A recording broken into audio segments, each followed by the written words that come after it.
I never wanted an extravagant wedding.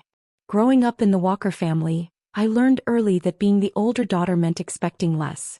But I never imagined they would make my special day feel like a burden while spending millions on my younger sister's fairy tale ceremony. My name is Elena Walker, and this is how my budget wedding turned into the day my family discovered just how wrong they'd been about me all these years. Standing in our family's backyard watching my mother arrange plastic chairs from Walmart in uneven rows, I felt a mix of emotions I couldn't quite name. The yellow chairs clashed with the hastily bought drugstore decorations, paper streamers that kept falling down, and battery-operated string lights that my father complained cost too much at $29.99. "Elena, stop standing around and help with these chairs," my mother called out, not bothering to look up. "And make sure to save the receipt. We can return them tomorrow." Return the chairs from my wedding. I swallowed hard and moved to help. My engagement ring, a simple band I'd bought myself, catching the late afternoon sun. Just 3 months ago in this same backyard, my sister Sophia's wedding planning was in full swing. I remembered how different everything felt then. The yard had been transformed with imported roses, crystal chandeliers, and a custom-built platform over the pool. No expense was spared for the golden child. $2 million, Elena, my mother had gushed, showing me the plans. "Your father and I are investing everything in making Sophia's day perfect. She deserves it, youngest VP in her company's history." What she didn't know was that while Sophia climbed the corporate ladder through our parents' connections, I had quietly built an empire. Phoenix Technologies, my software company, was about to go public. But my family still thought I was a struggling IT consultant working from my small apartment. "Elena." My mother's sharp voice cut through my thoughts. "Your sister's on FaceTime. She wants to see how everything looks." I pulled out my phone, already dreading this conversation. Sophia's perfectly made-up face filled the screen, her expression shifting from curiosity to poorly concealed amusement. "Oh wow," she laughed, not bothering to hide her disdain. "Those chairs are unique. And is that a paper banner? How creative. Mom, please tell me you at least got her a proper cake." "We got a nice sheet cake from Costco," my mother replied defensively. "It's chocolate. Elena's favorite." What they didn't know was that in my office safe lay the final paperwork for Phoenix Technologies' IPO. Tomorrow morning, while they were returning my wedding chairs to Walmart, I would become one of the youngest female tech billionaires in the country. "I just don't understand," Sophia continued, her voice dripping with fake concern. "If you needed help with money, Elena, James and I could have contributed. After all, we spent more on our flower arrangements than your entire wedding." James, my sister's investment banker husband, appeared behind her, smirking. "Don't worry, Elena. At least you'll have some pictures to remember your intimate celebration."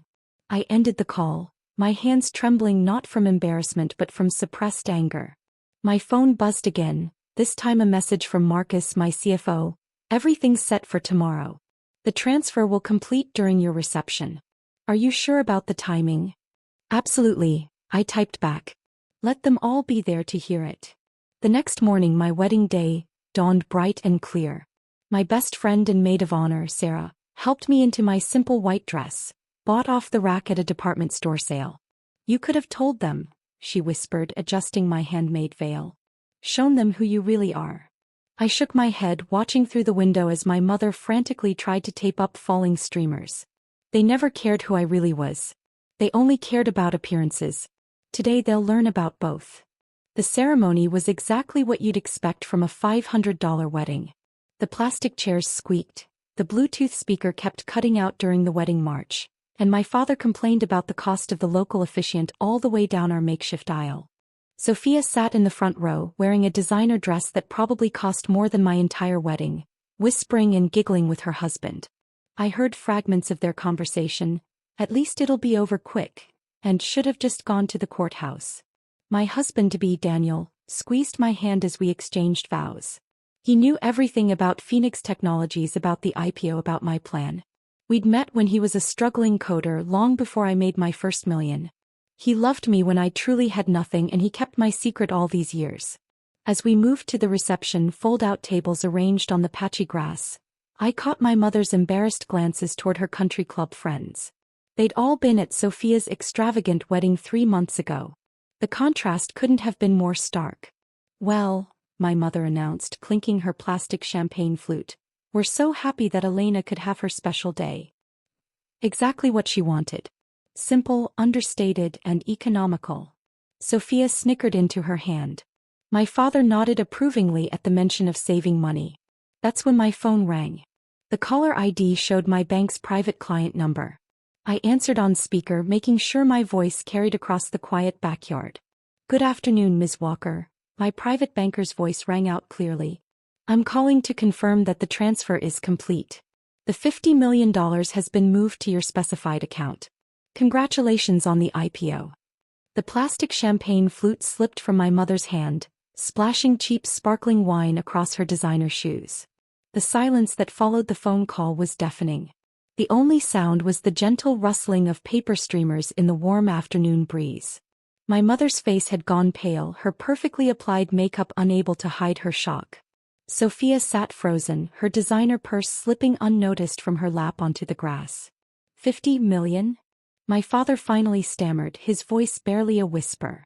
"There must be some mistake." I smiled, taking a slow sip from my plastic cup. "No mistake, Dad. Actually, that's just the first transfer. The full amount from the IPO will be significantly more." "IPO?" Sophia's voice cracked. "What IPO?"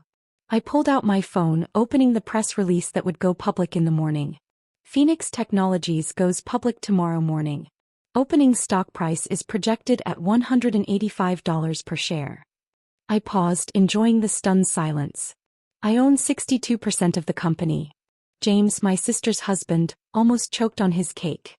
As an investment banker, he was probably already doing the mental calculations. His face turned an interesting shade of gray as he realized exactly how much money his sister-in-law was worth. But you're just an IT consultant," my mother protested weakly.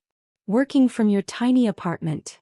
"That tiny apartment is actually the entire top floor of the building," I replied calmly. "I own the building. Just like I own the office complex where Sophia works, and the tech park where Dad's company rents space." The color drained from my father's face. For the past 3 years he'd been complaining about the rising rent at his office, never knowing his own daughter was his landlord. "Why didn't you tell us?" My mother's voice wavered between anger and disbelief. "We're family." "Family." I stood up, looking around at the cheap decorations they'd begrudgingly provided for my wedding. "Was it family when you gave my college fund to Sophia because she showed more promise? Was it family when you told me I wasn't trying hard enough, while using all your connections to get her job interviews?" Sophia started to speak, but I cut her off. "Or maybe it was family when you spent $2 million on her wedding while treating mine like an inconvenience?" Daniel, my new husband, placed his hand over mine. He knew how long I'd waited for this moment. "I built everything from nothing," I continued. "No connections, no family money, no support. Just hard work and determination. Phoenix Technologies now employs over 3,000 people. We're revolutionizing artificial intelligence and machine learning. That little consulting work I was doing? I was developing patents that just sold for 8 figures each." My father, ever the businessman, suddenly shifted his attitude. "Sweetheart, you should have told us. We could have helped, advised you. Like you advised me to give up on tech and marry rich instead?" I raised an eyebrow.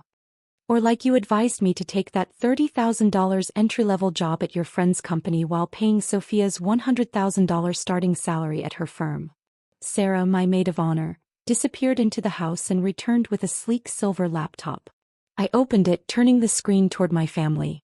"This is a live feed of tomorrow's IPO preparations. Current pre-market valuation puts the company at just over $4 billion. James dropped his plastic fork. "4 billion.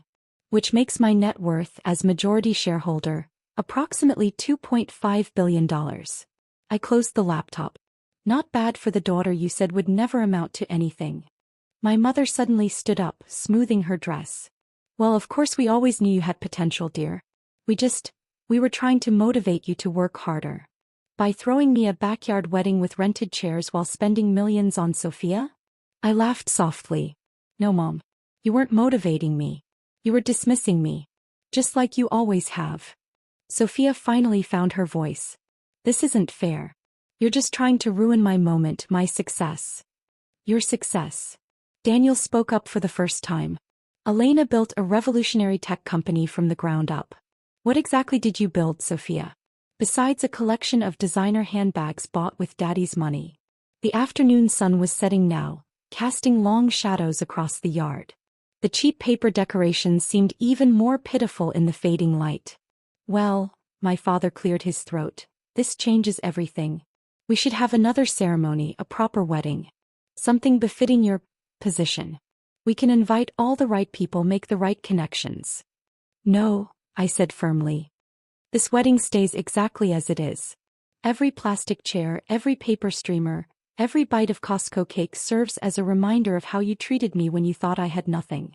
I stood up, addressing our small group of guests. Thank you all for coming to my budget wedding. In lieu of gifts, I've made donations in each of your names to a scholarship fund for young women in STEM fields. Each donation is equivalent to the cost of Sophia's flower arrangements, $50,000 per person. The look on my sister's face was priceless. My phone buzzed again, another call from the bank.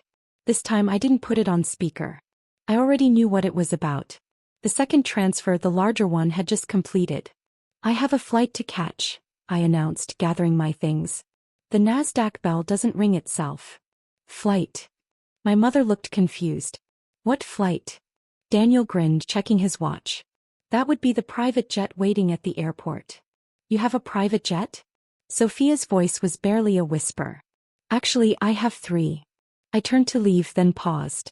Oh, and Mom? Don't bother returning the chairs. Consider them a reminder of the day you realized just how wrong you were about your unsuccessful daughter.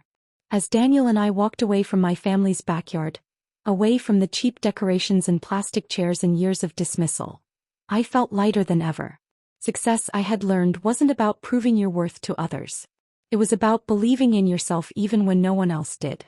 The next morning, as I rang the NASDAQ bell with Daniel by my side, my phone was flooded with messages from family members. Suddenly, everyone wanted to congratulate me, to remind me of how they'd always believed in me.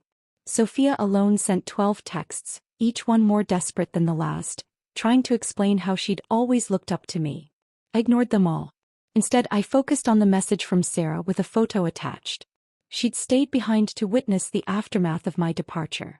The image showed my mother and Sophia, still sitting in those plastic chairs long after sunset, staring at their phones as news of Phoenix Technologies' IPO began to break. Their faces were a mixture of shock, regret, and the slow, painful realization that they had monumentally underestimated the daughter they'd dismissed for so long. 2 weeks later, a package arrived at my parents' house. Inside was a single plastic chair from my wedding, mounted like a trophy with a small plaque that read, "Worth more than appearances, a reminder from your billionaire daughter." I never received a thank you note for the gift. But every time I visit, which is rare, I notice the chair sits prominently in their living room, replacing the expensive throne-like chair they'd bought for Sophia's wedding photos. Sometimes the best revenge isn't about making a scene or demanding recognition. Sometimes it's about letting others slowly realize what they missed, what they dismissed, what they failed to see. And sometimes, just sometimes, it's about watching them sit in a $5 plastic chair, knowing it's worth more than all their designer furniture combined. Because it represents the moment they learned that success doesn't always look the way they think it should. As for me, I kept one of those plastic chairs too. It sits in my office on the top floor of Phoenix Technologies headquarters, right next to my floor-to-ceiling windows overlooking the city. It reminds me daily that true worth isn't about appearances or others' expectations. It's about believing in yourself even when no one else will. And yes, it's still the most comfortable seat in the room. 3 months after the wedding, I received an invitation to a family dinner. My mother had personally delivered it to my office, having to pass through multiple layers of security and executive assistance just to reach me. The invitation was printed on expensive paper, a stark contrast to the paper streamers from my wedding. "We need to talk as a family," she'd written in her perfect cursive handwriting. "Please." I hadn't planned to go, but Daniel convinced me. "Sometimes," he said, "people need a second chance to see their mistakes clearly." The family estate looked different now. Maybe because I knew I could buy it 10 times over, or maybe because it no longer held the power it once did. Sophia's car, the luxury SUV our parents had gifted her for her wedding, sat in the driveway next to my father's Mercedes. My Bugatti made them both look like economy vehicles. Elena, my mother greeted me at the door, her smile tight and practiced. She was wearing a new designer dress, price tag probably in the thousands. "We're so glad you came." The dining room was set with the best china, crystal glasses sparkling under the chandelier. Sophia and James sat stiffly in their usual places, both dressed as if for a board meeting. My father stood at the head of the table, attempting to project his usual authority. "Before we begin," he said as I took my seat, "we want to discuss some family business opportunities." Of course. I should have known. "Phoenix Technologies is expanding rapidly," he continued, pulling out a folder.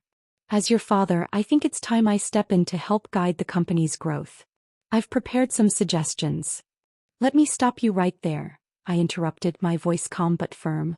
"Phoenix isn't a family business. It never will be." Sophia leaned forward, her expression earnest. "But Elena, think about it. With my business experience and James's financial connections." "You mean the experience Dad bought you?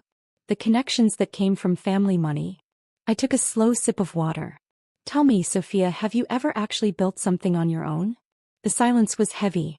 "Did you know," I continued, "that I lived on ramen noodles for 2 years while developing our first prototype?